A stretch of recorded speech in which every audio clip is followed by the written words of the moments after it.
Hello everybody, this is Moses from Zaatar Gardens, and this is episode 159 of Gardening Without Edits. I'm going to make this quick. I'm going to flip the camera around right now. The strawberry guavas are ready. Delicious.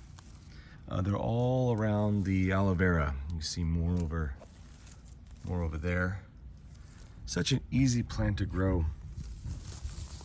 Beautiful too. Low growing. So if you have to fill up a certain area and you want it to be edible and evergreen, plant some strawberry guava. I have to make this quick because we got birthday parties. Oh, one fell. I heard it. There it is. Let's see if I can bite into it. One moment. Sweet. Very sweet. A little bit tart at the end when you start crunching the seeds, but sweet. All right, everybody. Skin a little bitter, but it's okay. Happy gardening, everybody. Bye.